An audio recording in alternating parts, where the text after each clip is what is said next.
Bismillahirrahmanirrahim, wassalatu wassalamu ala ashrafil mursalin. Aujourd'hui, on va commencer un petit cours sur la longue grille de redressement, euh, un cours qui sera consacré à voir quelle est la théorie derrière, comment on peut faire le calcul de schéma statique et comment on détermine les sollicitations sur la longue grille de redressement. Et on va finir avec un exemple d'application sur lequel on va appliquer l'ensemble des concepts que nous allons aborder dans cette présentation.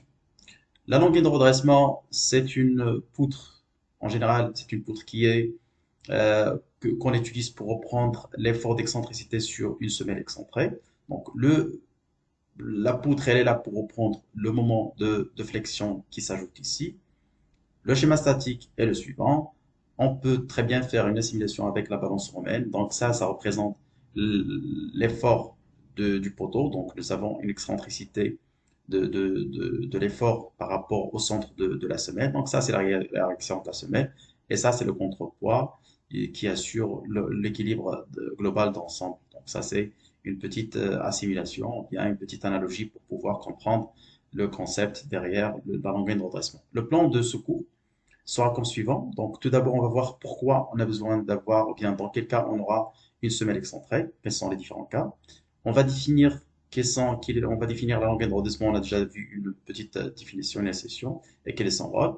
On va voir le schéma de fonctionnement, c'est-à-dire le schéma statique de fonctionnement. Et on va voir comment dégager les moments de flexion et les forts tranchants. C'est une poutre, donc on a besoin de calculer les sollicitations, les efforts internes à l'intérieur de la poutre pour pouvoir la ferrailler. Ensuite, on va voir quels sont les emplacements possibles de la longueur de redressement. Avant-dernier, en avant-dernier lieu, on va voir la démarche globale de calcul, comment faire un calcul pratiquement sur la base des données d'un projet réel. Et ensuite, on va utiliser tout ce que nous avons vu sur un exemple d'application. Donc, tout de suite, sans plus tarder, on va voir la première partie, pourquoi une semelle excentrée.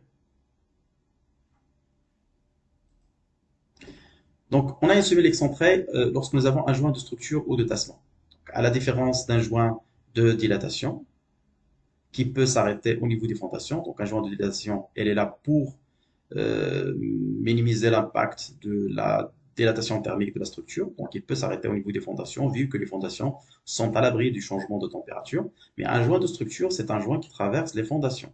Donc on appelle ça un joint de structure ou bien un joint de tassement. Donc un joint de tassement, si nous avons un problème de tassement différentiel entre les semelles, donc on prévoit un joint pour séparer les deux blocs, ou bien un joint de structure, dans le cas sismique, on veut séparer la structure via un joint qui permet d'avoir des comportements totalement indépendants les uns des autres, donc d'avoir des blocs qui sont complètement séparés. Une astuce pour ne pas avoir beaucoup de semelles excentrées lorsque nous avons un joint de structure, c'est si nous avons la possibilité, on doit intercaler les axes du bâtiment. C'est-à-dire ça, c'est le premier bâtiment en bas, ça, c'est le deuxième bâtiment, le deuxième bloc. Donc, si on a la possibilité, on peut intercaler les axes pour éviter d'avoir des semelles sur le même, sur la, donc le même axe et par conséquent avoir des semelles excentrées. Des semelles excentrées, ça coûte cher parce que ça génère des moments au niveau des fondations. Donc, soit on calcule la semelle en flexion composée, ou bien on recourt à une longueur de redressement, donc à un élément de structure supplémentaire pour reprendre le moment qui se génère par cette excentricité. Deuxième, ce deuxième cas où on peut utiliser une semelle excentrée, c'est là lorsque nous avons un moment constant. Et je souligne le mot constant. Donc, vous avez une semelle, vous avez un poteau qui est assujetti à un moment. Donc, qu'est-ce qu'on fait? Au lieu de calculer la semelle en flexion proposée, on calcule le moment global. Ensuite, on calcule la semelle et on prévoit une semelle excentrée pour pouvoir reprendre le moment de flexion. Comme ça, c'est l'excentricité de l'effort qui s'exerce sur la semelle qui va reprendre le moment. Par exemple, dans ce cas-là, nous allons avoir un effort à un moment d'excentricité qui est N fois E, qui n'est autre que le moment de flexion qui s'applique sur la semelle. Donc, cette excentricité permet d'annuler le moment sur la semelle et par conséquent permettre de faire un calcul statique comme une semelle centrée avec un effort centré de valeur N. Donc ça, c'est une solution aussi qui est très économique, qui nous permet d'éviter de faire le calcul de la semelle d'une semelle qui est soumise à un moment de flexion. On prévoit une excentricité qui permet de compenser le moment de flexion qui s'applique sur la semelle.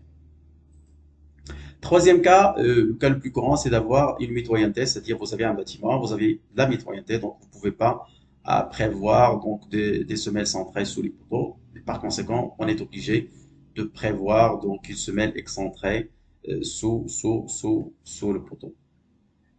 Donc voilà pour cette première partie. Donc dans la deuxième partie, on va voir les rôles et les définitions de la semelle